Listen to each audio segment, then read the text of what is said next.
All right. Welcome, everybody, to another episode of the Fundamentally Sound Podcast. We are currently live on Facebook, my profile, um, YouTube, the Fundamentally Sound Podcast, and honestly, my Twitch account. I added it. Nick had. And by the way, I'm your host, Austin Serrata. I have Drew Brummer and Yes, my good sir. friend that I haven't talked to in a while, and I feel so bad, John Merriman, ASU boy, Arizona. Yes, sir. What is it, Forkum or some BS like that? Masked up, forks up.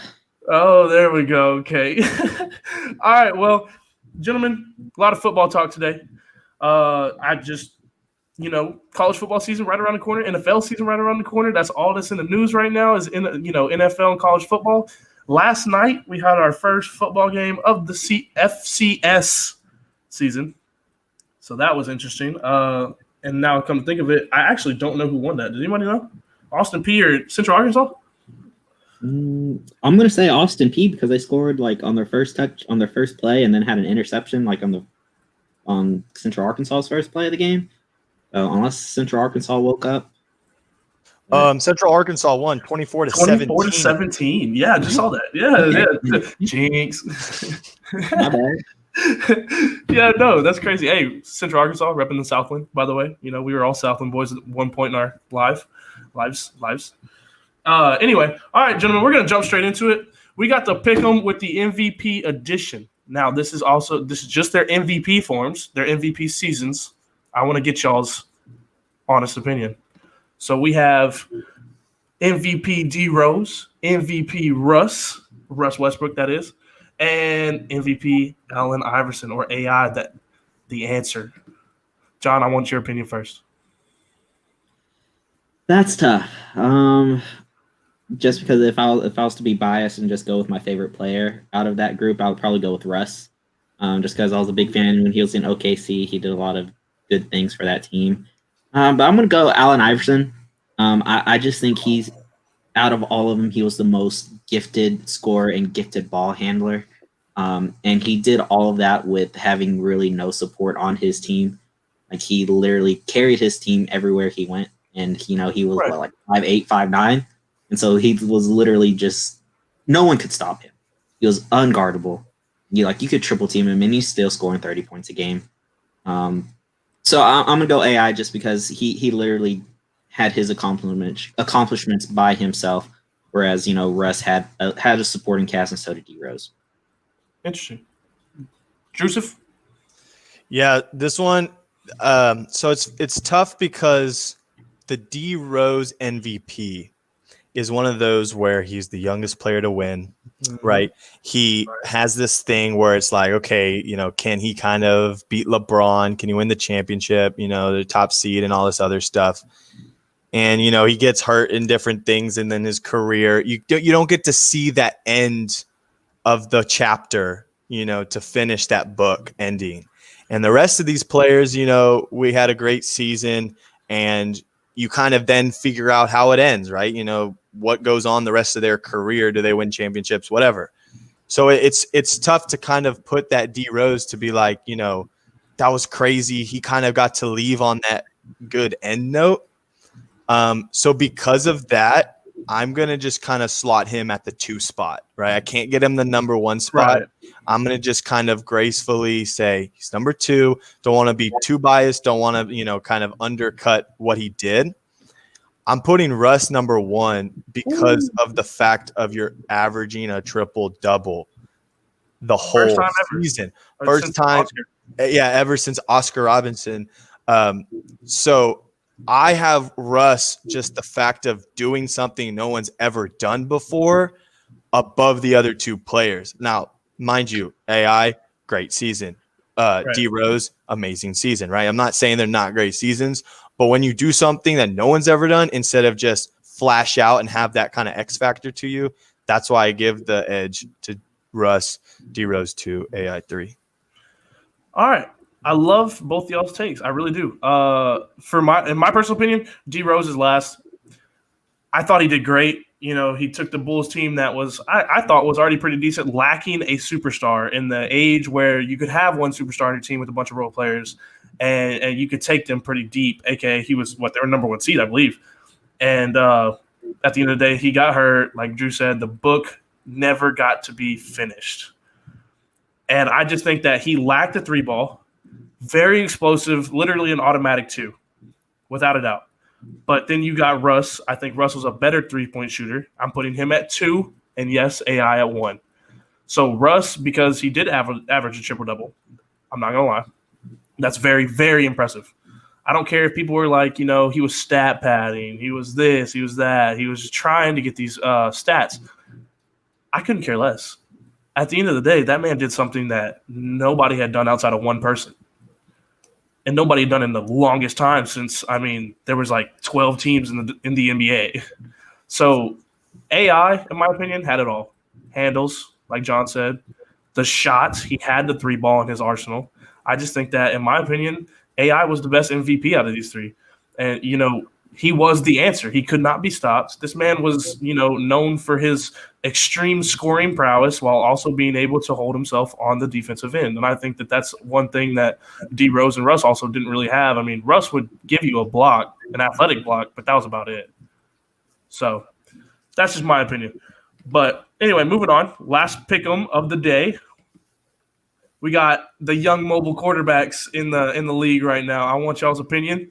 Drew, we'll start with you. Would you like to name who they are first? Yeah, I put it on the screen. Yeah, I put it on the screen, but Josh Allen, Kyler Murray, and Baker Mayfield for those who have the just go. Okay. All right. Here's what I got. Kyler 1, Joshy 2, Baker 3. Do we have any disagreements first before I go on? I do. You do? John? Yeah. John Boy? Just to make it this fun, I'll have a disagreement with you. Okay, cool. So this is what I got. Kyler Murray, I think, is the best quarterback. I think he's going to prove that this year. I think that he will have close to an MVP season.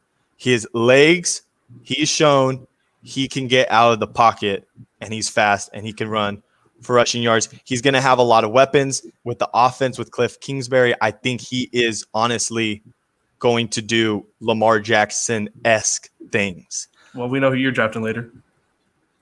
Hey, if he falls to me, maybe I'll take him. You never know.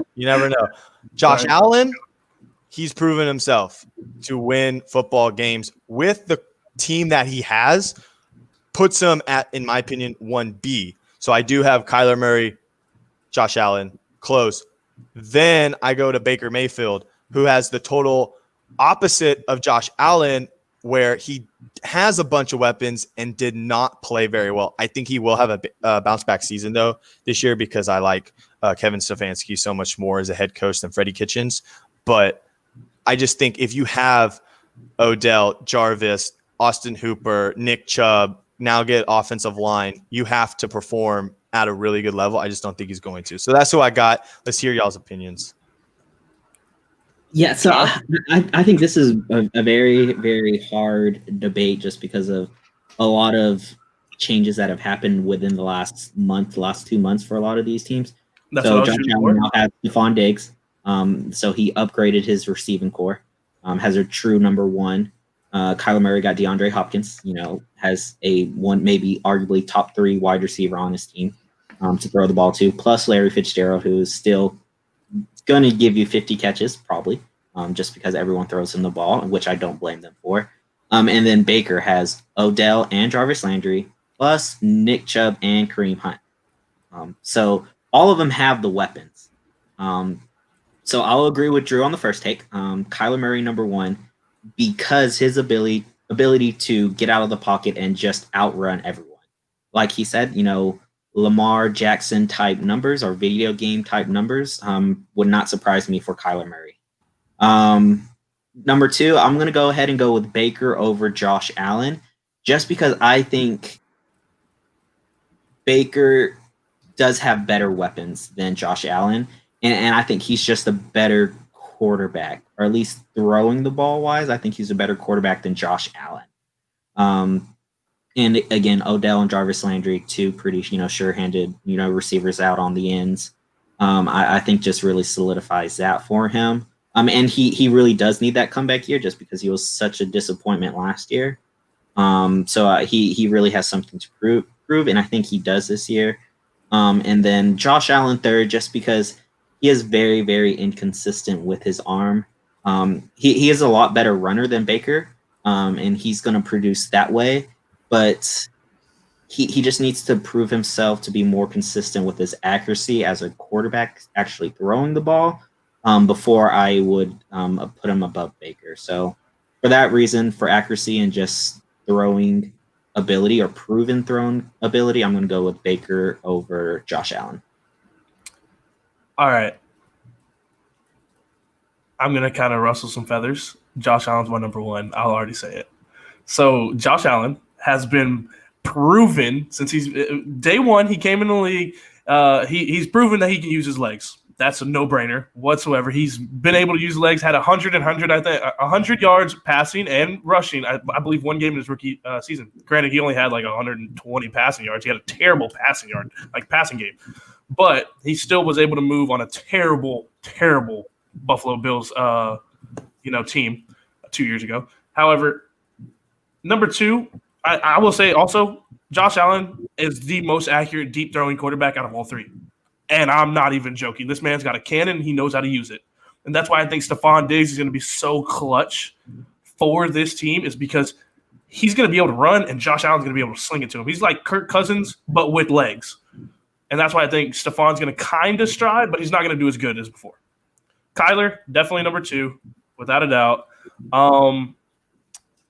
He just has so many weapons with such a deep, like an above average offensive line that I think that, on top of the fact that he can move his legs, I think that he's just going to come out firing. I think he's going to be a miniature Lamar Jackson. I don't think he's going to put up Lamar Jackson numbers like Drew said. I think he's going to be a miniature Lamar Jackson. And then Baker, he's the biggest question mark. According to PFF, they had the 23rd rated O-line last year. That's terrible. Out of 32 teams, that defense or that O-line was better than 9 other teams. That is good awful. Math. Yeah, thanks. Appreciate it. The Dolphins O-line for sure. But yeah, so they ended up getting Jack Conklin this year, 3-year, $42 million. They drafted probably, in my opinion, the best tackle in the draft, Jedrick Wills Jr. On top of the fact that they had Joe Bitonio, who had the number 13 grade in the league since 2016, and last year's number 3 overall pass blocker with a grade of 90.9. Again, all this coming from PFF. If you want to know how they do their rankings, you can definitely go look that up. But I think that, this is a very hard to put these three. But I think that Baker definitely has the potential this year to be better than both of them. But I'm putting him in my 3 right now. But anyway, all right. I think one more factor, though, if we're talking about pure numbers, I think Kyler Murray has a slight advantage just because his home games are played inside, whereas in Buffalo and in Cleveland, they have, once it gets to the winter, they have bad weather. Snow, without a doubt. Sleet, it's cold. They can't throw the ball. They run the ball all the time. So Kyler Murray has an advantage there playing inside. Yeah, I definitely agree with you. If they played outside, let's be real, I don't think there would be an Arizona team. I think you know that all too well. But anyway, all right, gentlemen, we're going to move on to the news. Biggest news this weekend. Biggest news this weekend, or probably all week, Yannick Ngakoue. Yannick Ngakoue got traded for a 2nd overall and a conditional 5th that could turn out to be a 3rd. Who won this trade, gentlemen? He went to Minnesota. My fault. Who wins this trade? Actually, John, we'll start with you. Whenever you trade for draft picks alone, it's always wait and see until like the following year. Right. So right now, I think Minnesota wins that trade just because, one, they didn't give up a 1st-round pick, and they didn't really have to trade any players, and they get a Pro Bowl caliber defensive end, especially because they lost their what was his name, Everson Griffith, yep. Whatever his name is, to the Cowboys. So they had those shoes to fill, and I think they did a good job doing it. They didn't give up too much. I don't think so. And so I think right now Minnesota wins. They have 2 very, very good ends, and they're going to be a solid defense again. Very true. Very true. Drew? John stole everything I was going to say, so I'm just going to say it again in a louder voice. No, when you look at trades and they are quote unquote win-win for both teams. One's rebuilding, one's trying to win now. You give draft picks away for the team that's rebuilding. You give them to the team that's trying to give away a good player now. It makes sense, right? Mm-hmm. Who wins more? You try to value that, and it's obviously hindsight is 2020. So if we look back and we're like, well, that pick was actually so-and-so, and it turned out to be, 10 times better. Yeah, but when we look at it now, we try to see what is a value for a player that we think projected to the future. I think the Vikings have the best win in this, but the Jaguars are rebuilding. Like, let's just be honest. Like, they are rated to have the least amount of wins this upcoming year. So when you're like, how can we have a better chance of getting Trevor Lawrence next year? How about we trade all of our best players? So also, who cares? Because we like offensive players. So you're not wrong. You're not wrong. I definitely am going to actually side. I'm going to pick a side, and I think it's going to be the Jaguars. They are the next year's Dolphins. They have 4 picks in the top in 2 rounds. They have 4 picks in next year's 2 rounds, and I honestly think that if they're going to definitely get that conditional. I feel like it's going to favor the Jaguars, the conditional reasoning why that 5th would turn to a 3rd. So I think Yannick Ngakoue is going to ball out. And they're going to get that third round pick for, I believe it was next year. And they're going to be stacked next year. They're going to have a lot of picks in the first 3 rounds next year. So I definitely think that they win this trade at the end of the day. I think that out of those 5 potential, top 3 round picks, I guess you call it, they're going to get at least 2 superstar players. And I think that that's going to be more valuable than giving up 1 Pro Bowl player in the future. So I think overall Jaguars won. But moving on to another superstar in the NFL, what is going on with Earl Thomas III? I really want to know. This man literally was a top safety in the league all his career, and now he's fighting teammates. Any opinions? Where's he going? Anybody know where? Anybody can predict that? I have a question. Since you mentioned he was getting in a fight with teammates. Didn't a year or 2 ago? Didn't he get in a fight with his girlfriend or his fiance and get beat up pretty bad by her? Wasn't it him? I know I thought it was a safety, but it could be someone else. But I'm pretty sure it was Earl Thomas that got beat up by his girlfriend. I want to say it was different, but I think he did have some sort of run-in with the police. I think you're right. I'm gonna look it up. But while you do that, Drew, where do you think he's going, and what do you think's what's going on? I have no idea what's going on. I tried to look it up. I couldn't find anything. I don't think the Cowboys are going to get him, and so after that, Shark Tank, I'm out. Don't care. But I have no idea.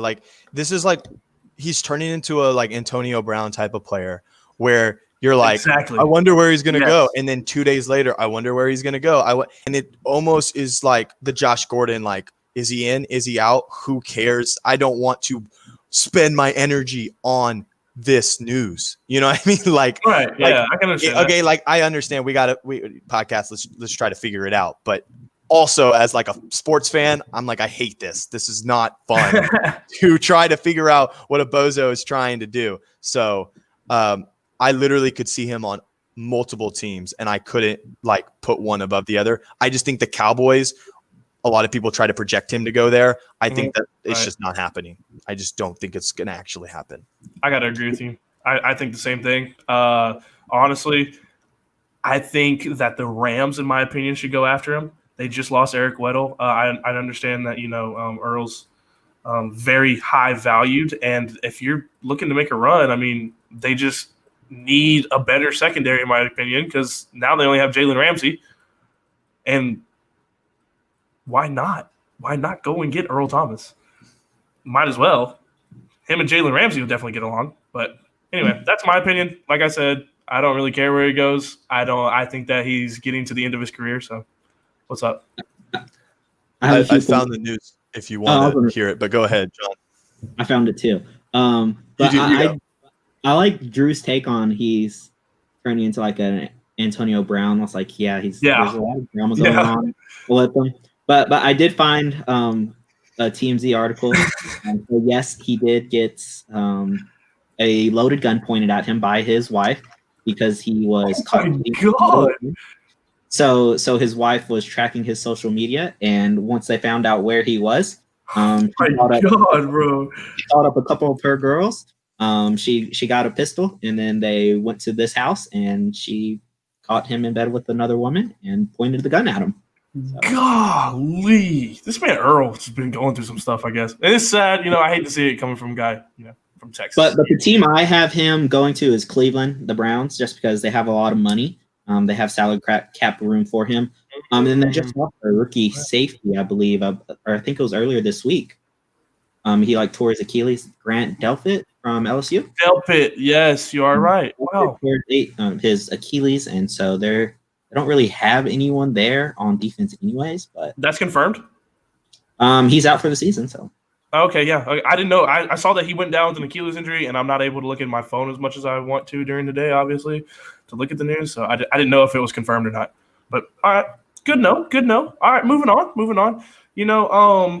I want to know what also on the topic of what's going on. Did y'all see that the Jets starters lost to the backups? Not surprised they missed up. If you would have asked me 2 years ago, or no, my fault, 3 years ago, y'all would have been like, hey, you're not going to have Adam Gase. Adam Gase is actually going to be the laughingstock of the NFL. I would have never said that. After a promising first season with the Dolphins, I would have never, ever said that. And,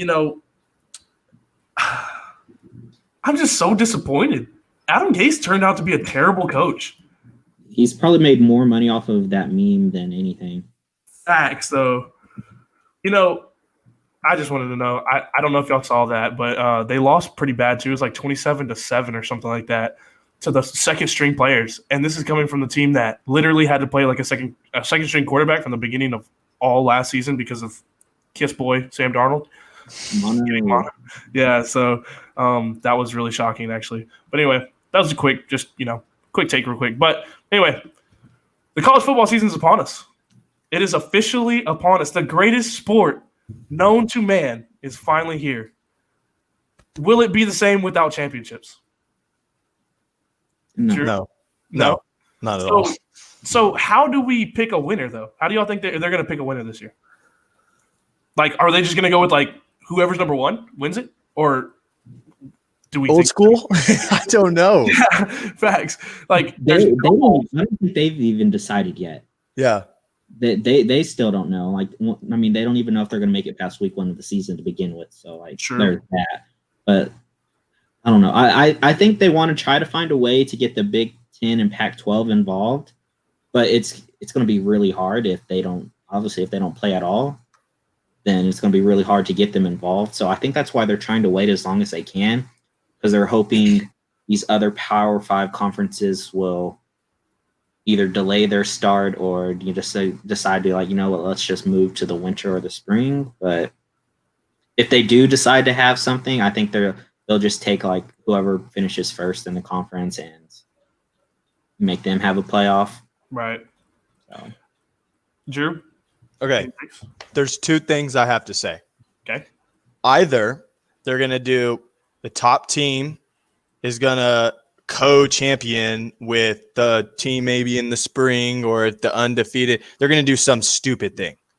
Or the way that I think that they should do it is if you don't play, you're ineligible. Have the teams out of the 3 conferences that play eligible for the playoff system. Some conference gets 2 teams. It's just how it's going to be. Whoever they pick is who they pick, and we play.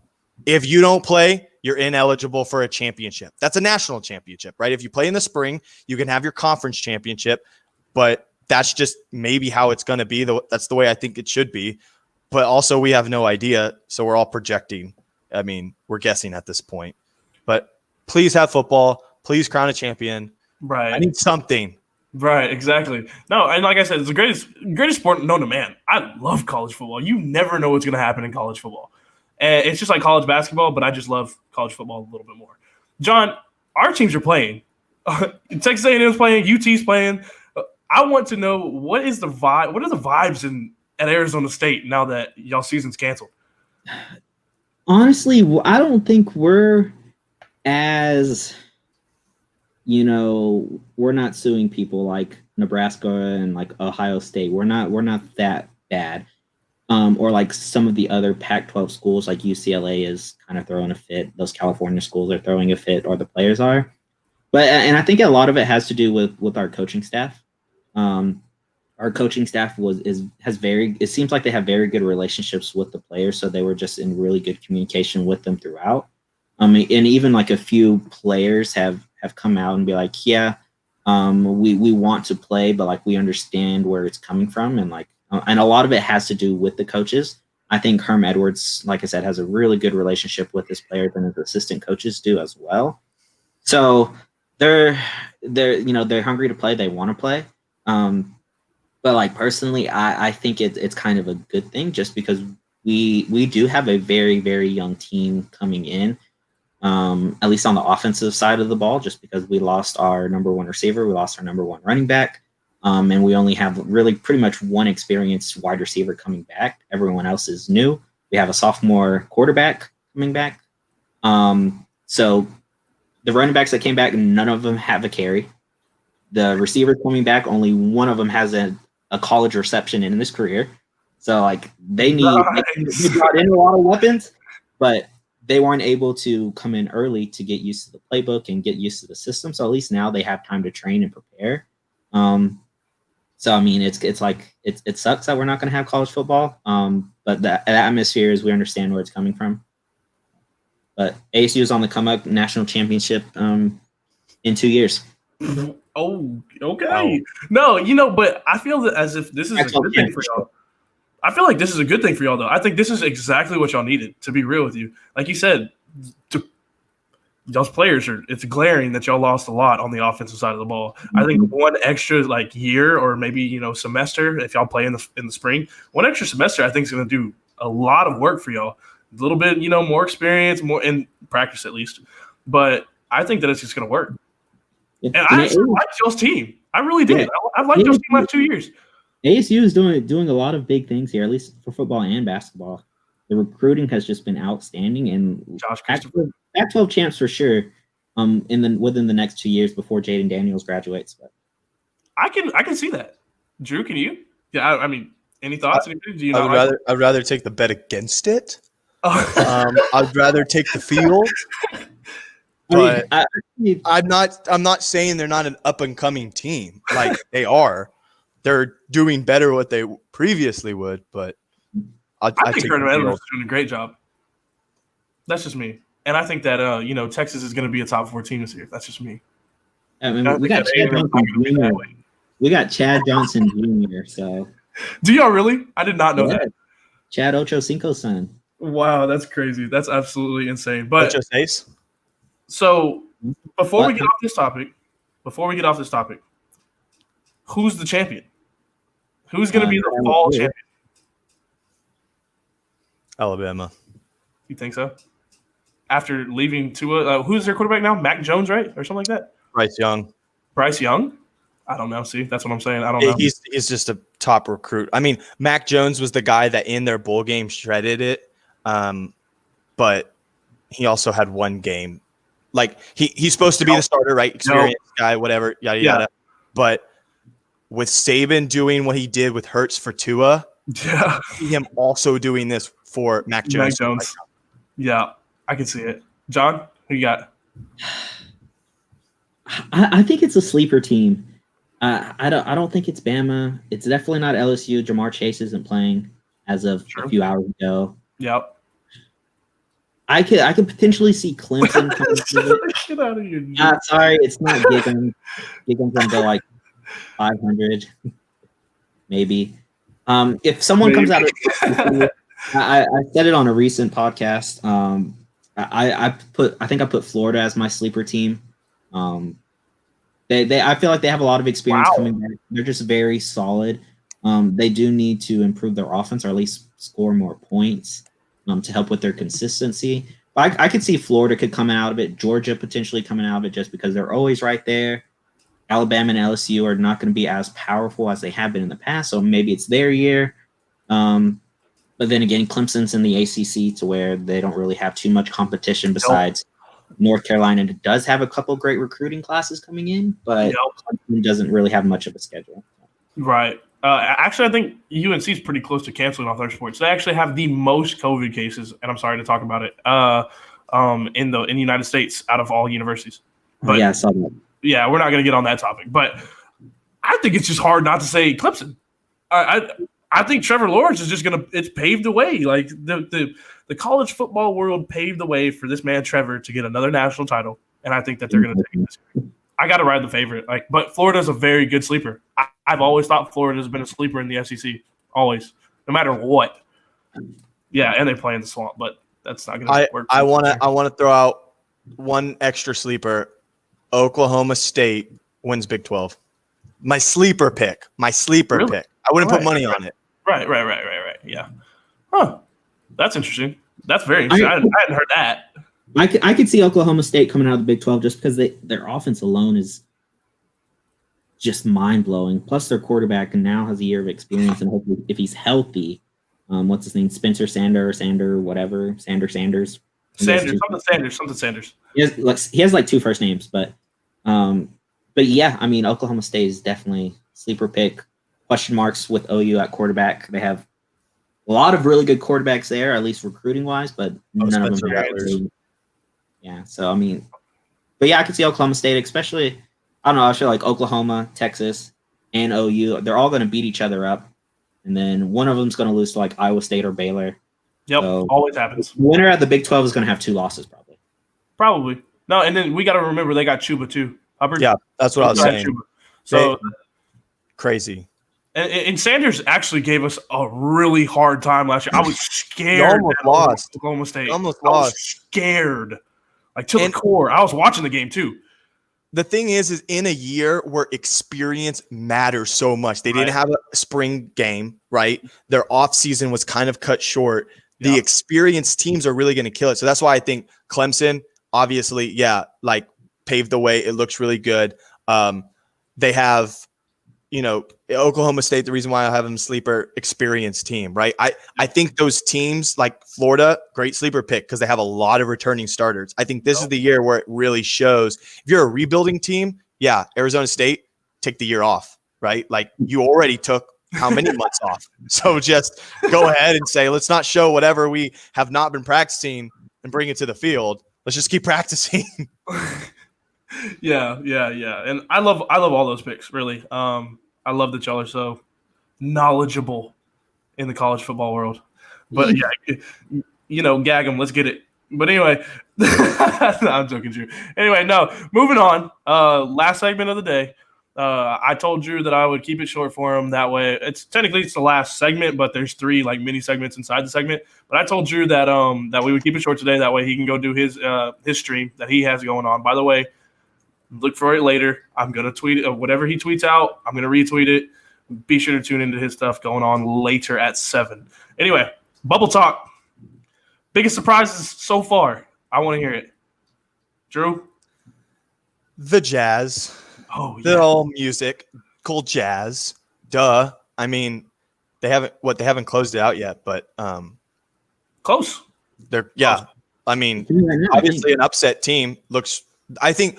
Okay, biggest surprise. Yes, it has to be the Jazz. We'll get into the other teams that we think are really good, but I mean, Donovan Mitchell dropping like 50 burgers every night. Horse. Easy. All right, John.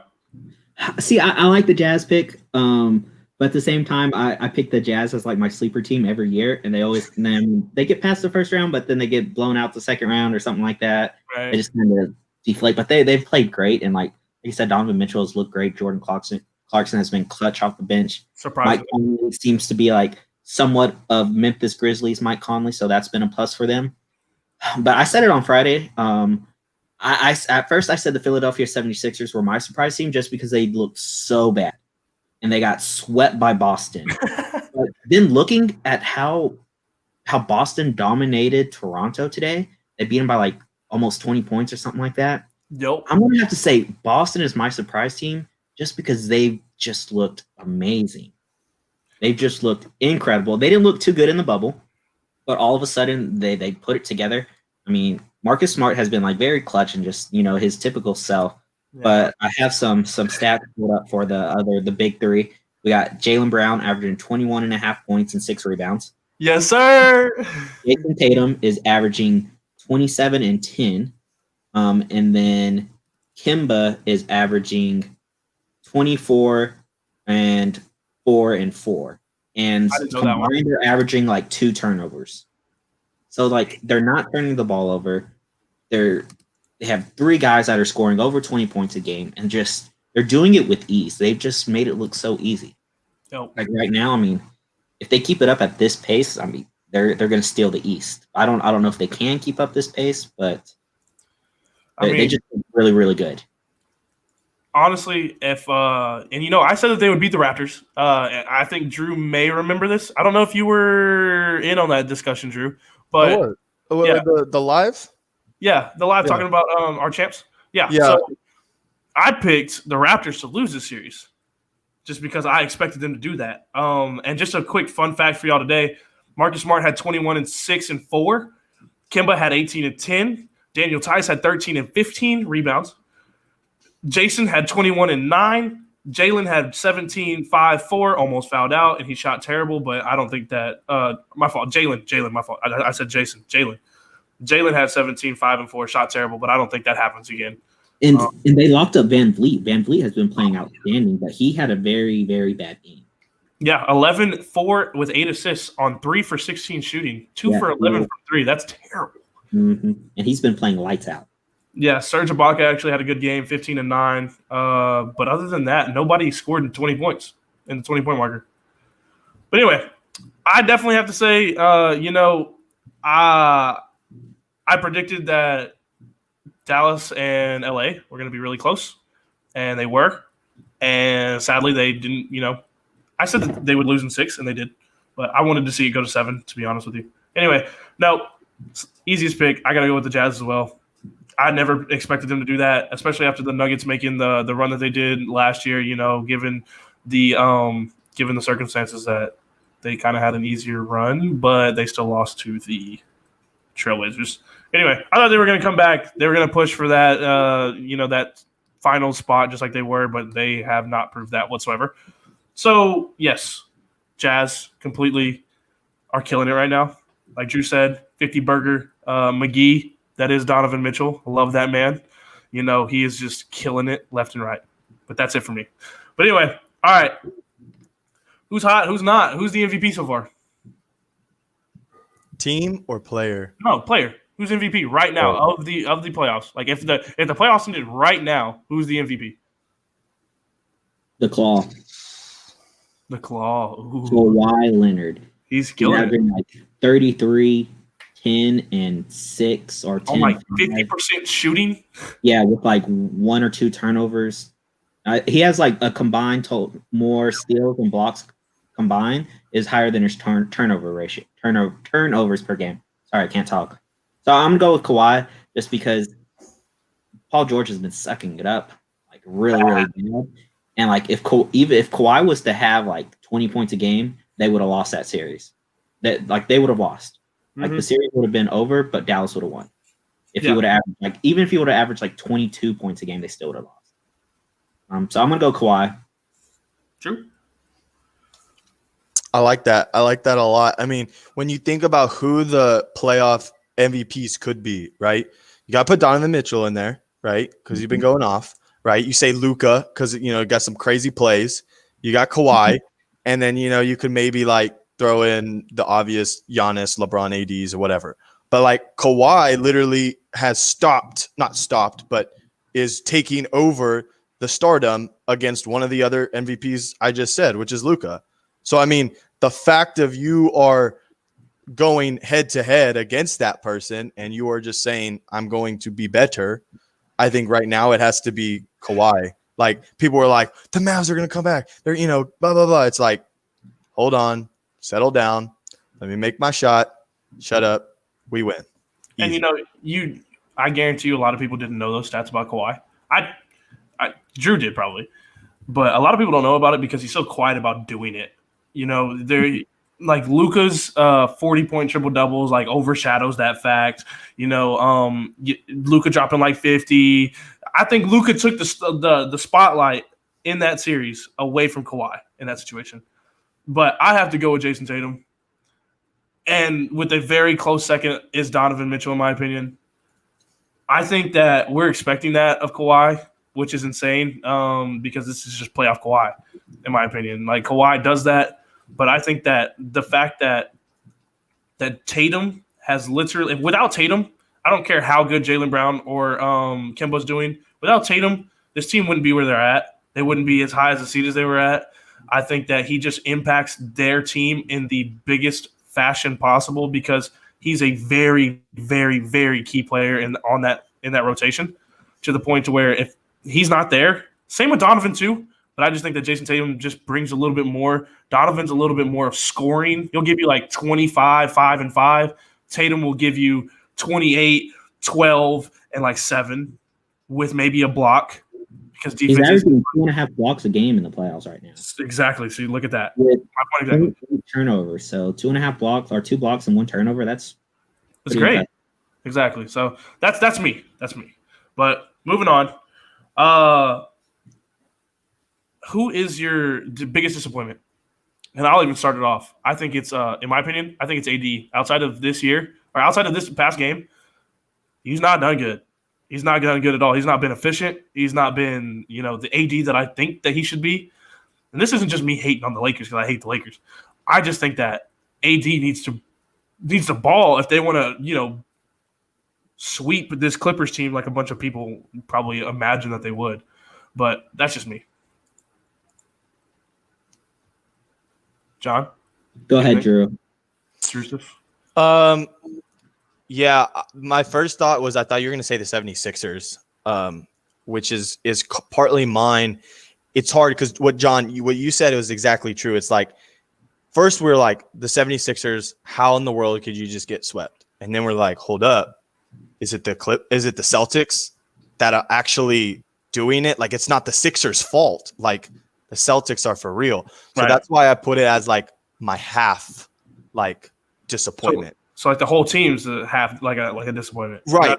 Singling out one player. Exactly. I was like, well, okay, yeah, I know what you're trying to get me at. You're trying to say like Embiid, like, is he the disappointment? Whatever. Nah, he's not. But no, just like, at least not get swept. Like, I understand the Simmons thing. My other half is the Nuggets, but it's still like the series isn't over. Like, at True. least if you bring it to 7, then you can at least be like, man, you got upset. You weren't going to win it all, whatever. So, like, I don't think there's anything for me that I'm super disappointed in, but those two are like, let me see, and then one can really like outlie the other one.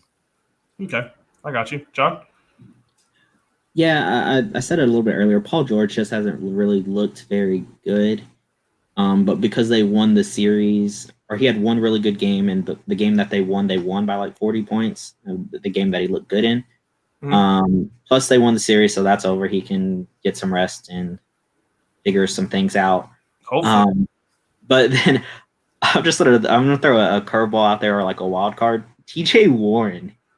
He went from being first team NBA or NBA bubble. Yeah. He was averaging like close to 30 points a game, whereas like, top 3 scorers in the bubble in those 8 games or whatever. And then Jimmy Butler, I talked about it with Nick, just in his head. Like, he owns TJ Warren. Like, the bad game that he had in the bubble was against Miami, and he looked awful in the as well. So TJ Warren was just a big disappointment. Hats off to Jimmy Butler and the Miami Heat for that. I got you. Yeah. I can completely understand that. It's, and I said it. I said that TJ Warren wasn't going to be able to keep up that pace because that was ridiculous. He was literally not missing. He's averaging like 40 a game. You can do that in 8 games, as Russ showed in January, I think it was, whenever he was averaging like 40, 10, and 10. You can do that, but there's going to come a time where it's going to end. It's going to there's going to come a point where you just can't keep up those numbers. And TJ Warren's a perfect example of that. Jimmy Butler locked his shit up, and it just is what it is in that point. But lastly, I don't have a banner for it. But John, we did our predictions. Who was going to win? Who was our East West champion, and who was the champion? I want to know who is your East West champions, and who is your overall champion. That's tough because at the beginning, before bubble games even started, I had the Lakers in Toronto, with the Lakers beating the Raptors. And the reason I like the Raptors is just because the experience, and they just looked very, very good in the regular season. And they looked really good in the bubble too. And then the Lakers just, again, they dominated the regular season. And this was before the bubble started. Then the bubble happened. Then the playoffs started. And I'm not completely sold on the Lakers coming out of the West. And then I'm not necessarily sold on the Raptors coming out of the East. So I'm going to switch it up. I'm going to go, just because the way Boston has looked, I have to have Boston coming out of the East winning the East. Tough. Again, their young core of Kemba, Jaylen Brown, and Jason Tatum has just been unstoppable. They're averaging close to 70 points a game, 30 rebounds between the three, 15 assists between the three. It's just whenever they're clicking like that, plus, if they get Gordon Hayward back, who knows what he's going to do for them. Marcus Smart, has just been playing great. Daniel Theis, whatever his name is, he's done his part. So they've just been clicking since the playoffs started. So I'll have them coming out of the East. The West, it's tough, but I'm gonna go Houston. Wow, out of everybody, I'm gonna throw a random team, a long shot out there. I'm gonna go Houston. They've done their thing. They look good in the bubble. They looked really, really good in the bubble. They've had their challenges with OKC, but they've been playing without Russ. Russ didn't look good yesterday or last night whenever they played. But I think he gets it going, and I think they're going to be a team that starts clicking. So if you get this right, you're fully predicting that they're going to beat the Lakers, and yeah. I want to know in how many games. They're going to beat the Lakers in 6.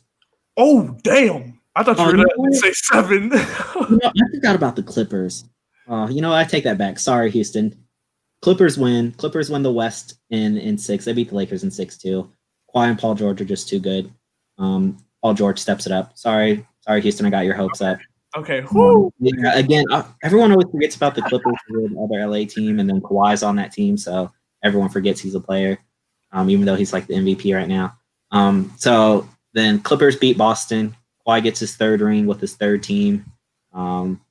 Clippers in 5. I just want to know. I just want to say, even though that Paul George is terrible on the offensive side, I just want to also say that he's still a great defensive player in my opinion.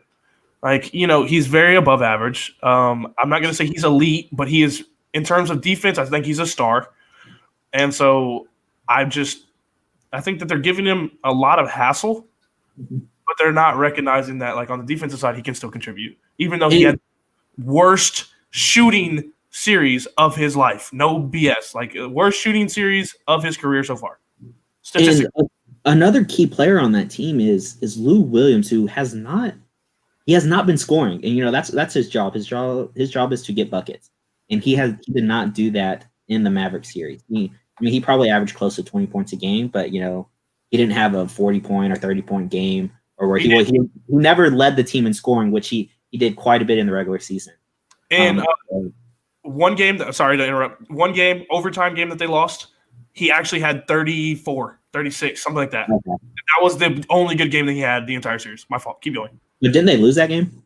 Yes, they did, because Luka hit that. Off, right? So yeah, he really hasn't really been in his zone, and they've been playing without Pat Bev too.